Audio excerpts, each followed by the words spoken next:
저는 담임 목사님과 같지 않습니다. 그래서 저의 다리는 떨리고 저의 입술은 바짝 마르고 저의 혀가 딱딱해지는 걸 이렇게 느낍니다. 그럼에도 불구하고 이 시간에 정말 제가 원하는 것이 있다면 그것은 오늘 이 예배의 목표인 부흥이란 단어가 저와 여러분에게 상관이 있기를 바랍니다. 저의 설교가 딱딱하고 이해하기 힘들지라도 때로는 중언부언하는 부분이 있더라도 그러나 그럼에도 불구하고 그 부흥이라는 것이 저희들의 삶 가운데 저희들과 맞닿는 시간이 되기를 바랍니다. 그래서 한 부분이라도 하나님의 말씀 가운데 하나님의 감동하심 가운데 은혜를 입고 돌아가시는 귀한 시간이 되기를 바랍니다. 야곱의 부흥이란 제목으로 말씀을 나누겠습니다. 성경에서 부흥이라는 단어는 소생시키다, 다시 살리다라는 뜻으로 쓰여집니다. 이는 죽은 자와 같이 무기력해진 하나님의 백성을 새롭게 다시 살리시는 성령 하나님의 특별한 은혜를 의미합니다.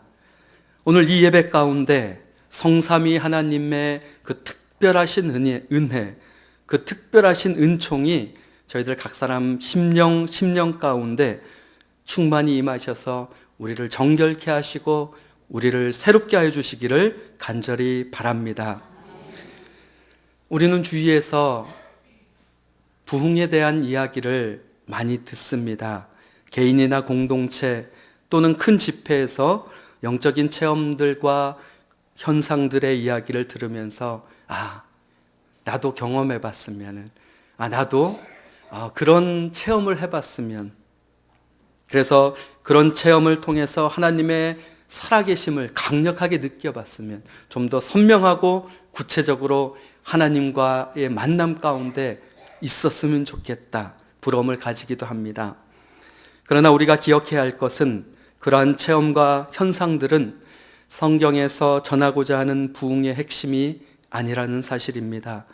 진정한 부흥의 핵심은 우리가 하나님의 성품을 체험하는 것이고 우리 안에 하나님의 성품이 온전히 회복되어지는 일입니다.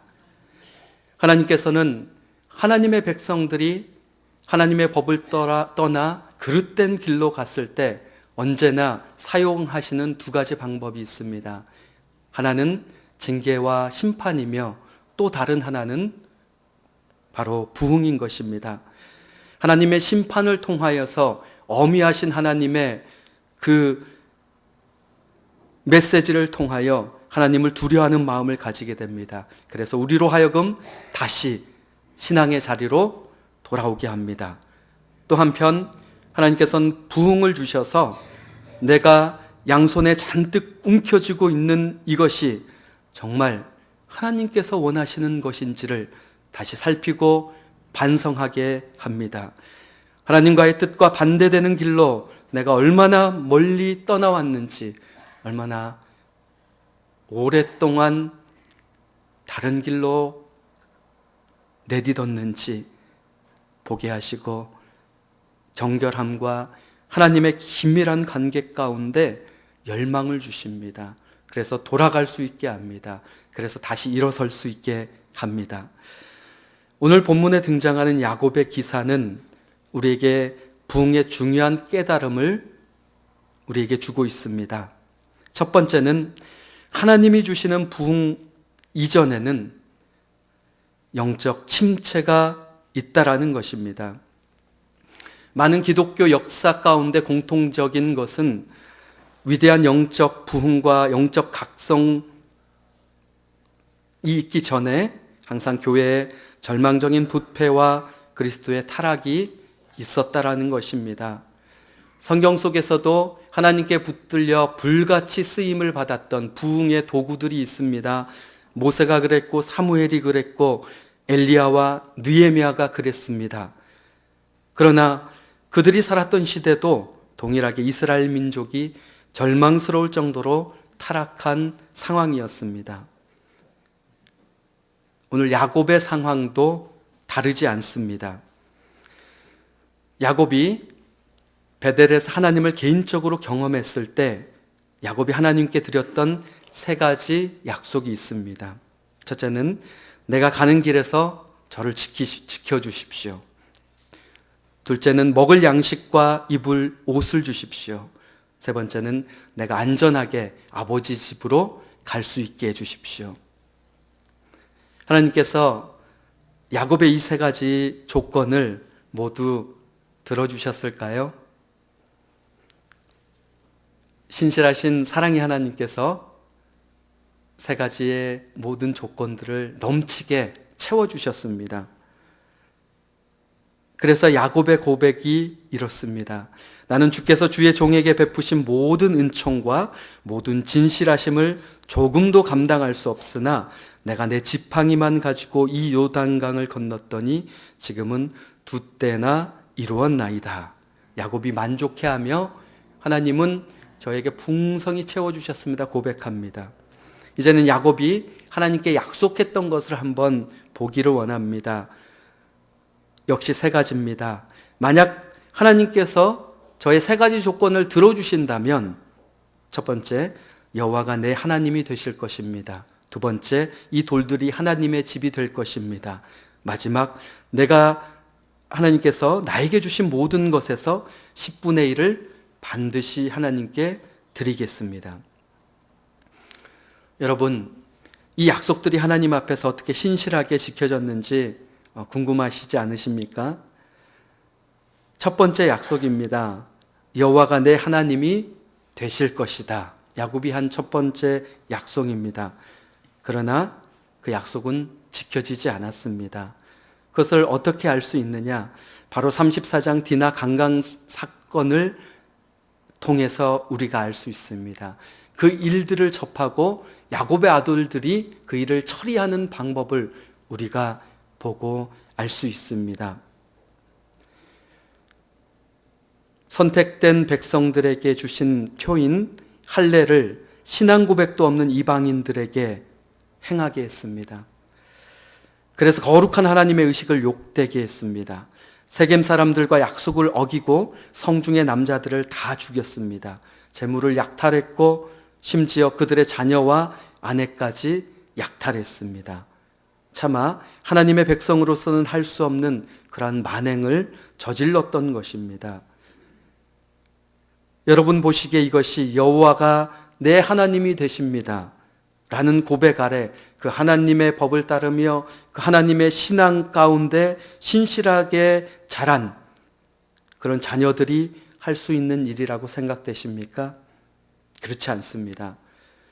두 번째 약속은 이 돌들이 하나님의 집이 될 것입니다. 이 약속도 지켜지지 않았습니다. 야곱이 이 약속을 했을 때 하나님께 올려드린 이 약속은 그러면 진심이 아니었던 것일까요? 그렇지 않습니다. 야곱이 하나님께 드렸을 때 그 약속은, 그 마음은 100% 진심이었습니다. 그런데 10여 년 동안 세겜 땅에 있으면서 그 세겜 사람들과 친분이 두터워지면 두터워질수록 그 세겜 땅에 있던 가치관과 문화와 더욱더 긴밀해지고, 그래서 시간이 지나면 지날수록 베델로 하나님의 집이 되겠다고 하는 이 약속은 야곱에게 있어서 중요한 관심이 될 수 없었습니다. 점점 희미해졌고 점점 잊혀졌습니다. 야곱이 하나님께 드렸던 약속 세 번째는 11조였습니다. 하나님께서 내게 주신 모든 것에서 10분의 1을 제가 하나님께 드리겠습니다. 야곱은 여기에 반드시라는 단어를 강조했습니다. 제가 반드시 드리겠습니다. 그럼에도 불구하고 이 약속도 지켜지지 않았습니다. 야곱이 하나님의 은혜 가운데 가나안 땅에 이르러서 평안을 누릴 때 자신이 살 땅을 위해서는 은 100개를 아낌없이 지불하면서 좋은 땅을 샀습니다. 그리고 형 에서를 위해서는 엄청난 양의 가축대를 예물로 지극정성 드렸습니다. 그러나 반드시 드리겠다는 하나님과의 약속은 결코 지켜지지 않았습니다. 하나님에 대한 사랑이 식어지고 영적으로 깊은 잠에 들면 야곱이나 이스라엘이나 그리고 오늘 이 자리에 모여 예배드리는 우리나 절대 예외가 없습니다. 영적인 침체가 찾아오면 하나님을 향한 우리의 뜨거운 헌신도 함께 잠들어 버립니다. 우리의 단단했던 결심도 힘을 잃어버립니다. 하나님, 제가 반드시 그리하겠습니다. 무슨 일이 있어도 제가 그 약속을 지키겠습니다. 힘주어 한 맹세도 함께 잠이 들어버립니다. 여러분, 이러한 상태에서 야곱에게 필요한 것은 무엇일까요? 하나님의 거룩한 이름을 위해 살도록 택함을 받은 야곱에게 지금 정말 필요한 것이 무엇일까요?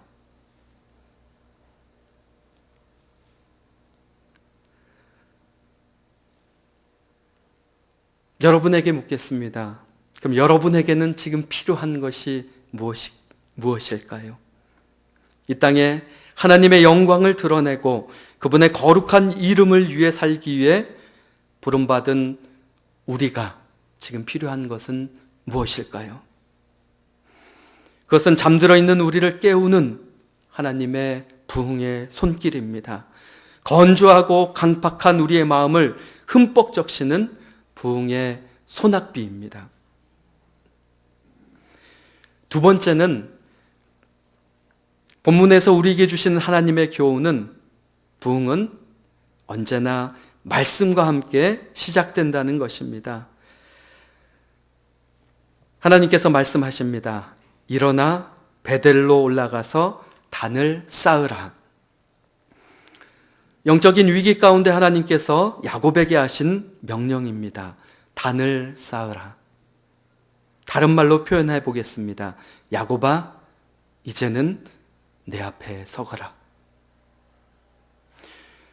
단을 쌓으라는 말은 제사를 드리라는 것으로 끝나지 않습니다. 하나님께서 제사를 받고 싶어서 단을 쌓으라는 것이 아닙니다. 단을 쌓으라는 것은 제사를 통해 나에게 나오너라라는 말입니다. 나와 만나자라는 것입니다. 하나님 앞에 서라는 것입니다. 여러분, 제사만큼 하나님 앞에 가까이 나아가는 시간이 어디 있겠습니까? 제사만큼 하나님 앞에서 나 자신을 돌아볼 수 있는 시간이 또 어디에 있겠습니까? 베델로 올라가 단을 쌓으라. 하나님께서는 오늘 우리가 1부 예배를 드렸는지 2부 예배를 드리는지가 중요하지 않습니다. 어떤 옷을 입고 예배를 드렸는지도 중요하지 않습니다. 어느 자리에 앉아서 예배를 드렸는지도 하나님께는 중요하지 않습니다. 지금 이 시간 이 예배 가운데 앉아있는 우리에게 중요한 것은 무엇입니까? 우리에게 중요한 것은 예배가 시작해서 예배가 끝나는 시간까지 내가 이곳을 떠나지 않고 앉아 있었다는 그 사실이 중요합니까? 오늘은 내가 다른 때보다 졸지 않았다라는 그 사실이 더 중요합니까? 그것보다 중요한 것이 우리에게 무엇입니까? 그것보다 더 중요한 것이 있습니다. 그것은 내가 하나님 앞에 서는 것입니다. 매주 예배를 드리러 하나님 만나러 이곳에 와서 예배 가운데 하나님 앞에 서는 분이 있습니까? 그분 앞에서 한 주간 하나님 앞에서 지은 나의 죄가 너무 아파서 통증을 느끼는 분이 계십니까? 그 상한 마음에 어쩔 줄 몰라 하나님 앞에서 내가 할 말을 잃어버리는 분이 계십니까? 하나님 앞에 설 때마다 내가 정말 가치 있게 여기며 손에 붙잡고 있는 것이 주님의 임재 가운데 주님의 말씀 가운데 비춰봤을 때 왜 이리 초라하고 왜 이리 작아 보이는지, 그때는 나에게 정말 소중한 것 같았는데 이제는 하찮게 보여지는 분이 계십니까? 그렇다면 이미 그분은 하나님의 부흥 가운데 있는 분입니다. 참된 부흥은 언제나 말씀과 함께 옵니다. 하나님의 말씀은 부흥의 불을 붙이는 도화선입니다. 깨달음의 시작입니다. 영적인 움직임의 시작입니다. 반성과 회개의 시작입니다. 너는 올라가 단을 쌓으라. 어찌할 바를 모르는 야곱에게 하나님의 말씀은 야곱에게 길을 내십니다. 사방에 애워싸임을 당해도 하나님의 말씀은 우리의 삶 가운데 길을 내십니다. 여러분, 영적인 침체 가운데 있었던 야곱에게 하나님께서 하셨던 말씀을 저희가 기억하기 바랍니다. 내가 너를 반드시 구원하겠다. 이 말씀이 아니었습니다. 내가 반드시 너를 회복하겠다. 이 말씀이 아니었습니다. 너는 내게 단을 쌓으라. 이것은 단순히 제사의식을 말하는 것이 아닙니다. 사랑하는 아들아, 사랑하는 딸아, 너는 예배 가운데 내 앞에 서거라. 예배 가운데 나와 만나자. 예배 가운데 우리의 만남 가운데 나오거라. 서거라. 오늘 우리를 향한 하나님의 관심은 관계에 있습니다. 영적인 관계가 회복되는 것입니다. 그러기 위해서는 야곱뿐만이 아니라 오늘 이 자리에 있는 우리 또한 하나님 앞에 서야 할 것입니다. 하나님 앞에 저희가 나아갈 때마다 영적인 관계가 회복되는 은혜가 넘치시기를 바랍니다. 세 번째, 부흥은 우리 안에 하나님의 뜻을 이루고자 하는 열망을 주십니다. 이제 하나님의 말씀을 받은 야곱이 사람을 불러 모읍니다. 그리고 말합니다. 너희 중에 있는 이방 신상을 버려라. 그리고 정결케 해라. 의복을 바꿔라. 야곱의 시선이 하나님이 기뻐하시는 뜻을 향합니다. 야곱의 마음이 하나님이 기뻐하시는 뜻을 이루고자 하는 그런 감동으로 벅차오릅니다. 야곱의 불끈진 주먹이 하나님이 기뻐하시는 뜻을 행하겠다는 각오로 단단해집니다. 너희 중에 있는 이방 신상을 버리라. 쉽지 않습니다. 이방 신상들은 어느 한순간 야곱의 집으로 들어온 것이 아닙니다. 하루 이틀, 한 달, 두 달, 1년, 2년, 10년이 넘는 시간에 조금씩 세겜 사람과 교역하면서 서서히 안방으로 들어온 것입니다. 그러나 야곱은 그것을 당장 치워버리고 싶은 열망이 생겼습니다. 왜일까요? 이제는 세겜 땅에서 편하게 사는 것이 중요해진 것이 아니라 돈을 더 불리고 집을 더 늘리고 지금보다 훨씬 더 좋은 형편으로 사는 것이 더 이상 야곱에게 의미가 없어졌습니다. 그러나 야곱에게 더 중요한 것이 생겼습니다. 베델로 올라가는 것입니다. 하나님을 만나는 것입니다. 정말 중요한 것은 다시 하나님 앞에 내가 정결한 모습으로 서는 것이었습니다. 야곱의 이 마음이 오늘 이 자리에 있는 우리의 마음이 되기를 바랍니다. 하나님과 겸하여 소중히 여겼던 것들, 그것들이 다 하나씩 떼어지고 그것들이 다 치워지고 그것들이 다 청소되어지는 놀라운 부흥의 역사가 임하시기를 바랍니다. 이어서 야곱은 자신을 정결하게 하라고 지시합니다. 정결함을 추구하는 열망이 생겼습니다. 우상숭배의 죄로 더러워진 마음이 씻겨지기를 원하는 마음이 생겼습니다. 부흥은 우리로 하여금 우리의 더러움을 보게 합니다. 눈에 보이는 행위뿐만이 아니라 마음에 있는 영적인 불견함을 보게 합니다. 이때 우리의 마음은 우리가 평상시에 바라봤던 성공을 향하지 않습니다. 그때 중요한 것은 우리의 행복이 아닙니다. 명예가 아닙니다. 그냥 단순하게 내 안에 있는 이 죄가 해결되기 원하는 마음입니다. 씻겨지기 원하는 마음입니다. 깨끗하게 되기를 원합니다. 그래서 씻겨지면 씻겨질수록 우리가 하나님 앞에 더 가까이 나가게 됩니다. 마지막으로 야곱은 하나님이 기뻐하시는 모습을 열망했습니다. 그래서 의복을 바꾸라라고 말했습니다.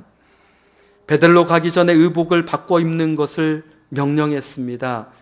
편한 옷으로, 가기 편한 옷으로 바꿔 입는 것이 아니었습니다. 세겜 땅의 옛 습관들을 벗어 버리고자 하는 열망이었습니다. 세겜 땅에서 야곱에게 즐거움과 기쁨을 주었던 것들, 그것들이 이제 더 이상 의미가 없어졌습니다. 부흥은 이렇게 우리가 그토록 사랑하는 것들이 하찮게 여겨지는 것입니다. 하나님과 함께하는 시간이 그 무엇보다 가치 있고 소중한 것으로 여겨지게 하는 것입니다. 이런 은총이 저와 여러분 가운데 또 더불어 우리 모두의 가정 가운데 충만히 임하시기를 바랍니다. 이제 말씀을 맺겠습니다. 야곱의 변화, 거룩한 부흥 말씀을 통해 보았습니다. 우리도 변화되기 원합니다. 우리도 하나님의 부흥의 손길을 경험하기 원합니다.